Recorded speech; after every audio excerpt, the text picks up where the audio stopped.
Hey, what is up guys? Welcome back to the channel and welcome back to Gran Turismo 7 update 1.38.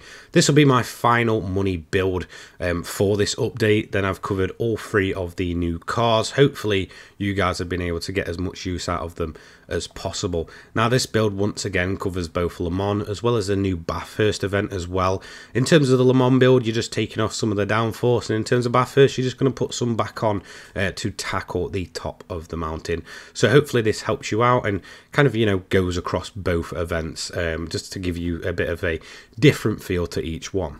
So the final car of this update to cover is the Mazda 3 Group 4. It's an FF layout car. Its standard performance points is 635.09, 380 brake horsepower, weighing 1200 kilograms with a turbocharger. It will cost you 350,000 credits. This is the standard price of all Group 4s.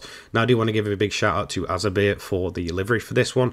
This will give you everything you need in terms of the wheels and aero, so feel free to pick that up. If not, and you don't want to go down that route, you're going to run the 20-inch wide width and the offset as standard. Now in terms of the rear wing, it is actually customizable on this car, but we're just going to keep it as the standard rear wing, not the Type B, which looks similar, just a slight bit different. Now in terms of the racing tyres for this one, you can run any you like, but I do recommend having some intermediates and wets just in case. I'm going to base this on the medium tyres, but you can run softs as well. Body height 100 and 110, anti-roll bar 7.9, compression 32.33, expansion 42.45, natural frequency 310 and 325, camber angle 2.5 front and 3 rear. Toe angle is going to be 0.05 outwards at the front and 0.20 inwards at the rear. Now in terms of the initial torque, even though I just kind of nearly skipped that bit, it's going to be set to 10 at the front, 15 on acceleration and 20 braking sensitivity. Now onto the fully customizable racing transmission. I've just got this set to 320, no individual tuning needed. Front downforce for Le Mans is 150 and rear 200, both minimum. If you do want to go ahead and do the Bathurst, I recommend a minimum of 175 front and then up to near the maximum, at least 330 at the rear if you do want to tackle the new Bathurst event. High RPM turbocharger, and well, that's literally it. A nice easy tuning sheet for this one.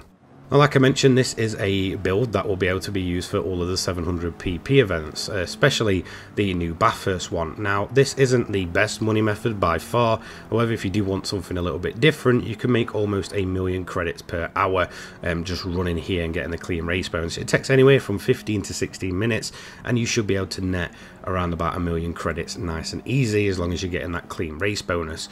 But we're going to focus on the Le Mans event, as this is the one that most people will probably gravitate to, and it's the place where you're going to get most usage out of this car, as well as the most credits for your time. So this car is an FF layout car, which is usually a bit of a pain, and to be honest, the main thing you're going to notice is tyre wear for this car. Anything else, including fuel, overall usability, is actually really good with the Mazda 3, and it's probably the best thing about this car. It's actually been a surprisingly good car. It's definitely one that I kind of shunned away from at first, but definitely over time it's become a much better vehicle. So we're going to get into the strategy that I used for Le Mans. Like I said, if you do want to run Bathurst, feel free. That's a relatively simple event to run since there's no weather or anything like that. Now the good thing about this car, because it's so good on its fuel, you can actually run fuel mix 1 and go ahead and do around about 3 laps nice and easy, even more if you wanted to. But to be honest, if you are running the mediums or especially the softs, you're definitely inside those 3 laps going to notice a ton of tyre wear, and you'll probably be forced to pit anyway due to the weather. So like I said, when it comes to this event, you certainly want to be running it on easy.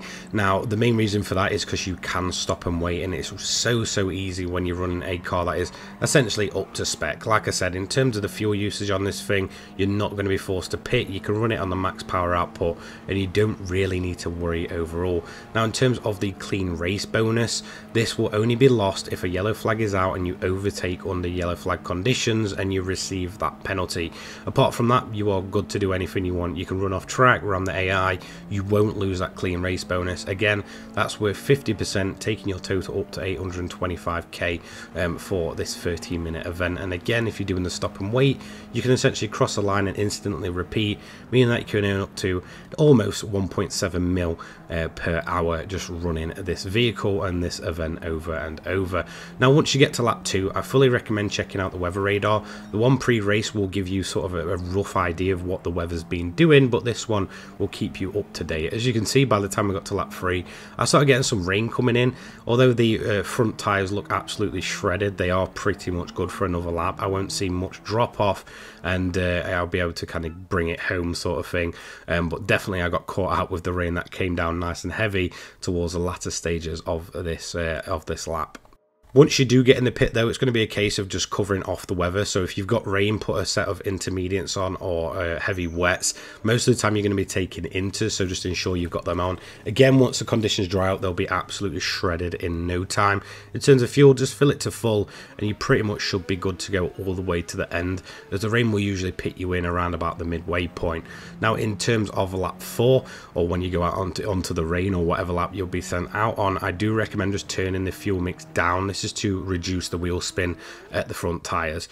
Now, my intermediates are absolutely shot at this point. The track's got a clear dry line, so at the end of lap 5 I'm just going to pit in and take a set of softs. I'm pretty much covered off for the rest of the event, and I know that at the end of this next lap I'm just going to be sitting at the start finish line to count the timer down. So all I'm going to do is just put them softs on, put a little bit of fuel in just to ensure that I can run at fuel mix 1 for the rest of this lap, no issues. And well, that is it. I'm going to go all the way up to the finish line, pull over, just ensuring that I've got enough gap to the second place, which you can see we've got around about a minute left on the clock and a 2-minute gap. And then it's just a case of waiting for the countdown to do, and then just put yourself over the line. Job done, pretty much dot on the 30-minute mark. So nice and easy at this event, especially with these Group 4 cars. So let's have a look at the overall time. So it was a 30 minutes 166, again just using the stop and wait method. My fastest lap came on lap 2, which was a 4-minute 9.084. Not too shabby in terms of one lap pace, and especially not too shabby on a car that will absolutely shred its tyres.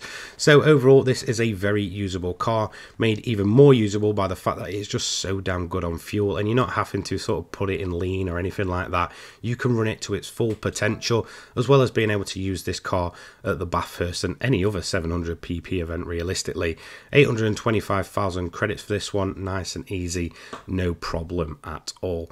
So that's it, that's all the methods, all the cars covered for update 1.38. This will probably be my last one until 1.39 unless something absolutely incredible comes out, but it probably won't in this time in GT7's life cycle. We've had the days of the Tomahawk and the Aero glitch cars, but I think they're definitely sort of over and done with at this point. So tomorrow I'll be rounding up my final thoughts on update 1.38. Overall, I'd say this hasn't been that bad of an update. It's definitely been one that's been nice to come back to every day or so, just to do a bit of racing and sort of test out the new cars. I know there's a few glaring issues with the servers, and I'll talk about that within my final thoughts of update 1.38. Thank you so much for watching. I'll see you when the next update drops. Take care, guys. Peace.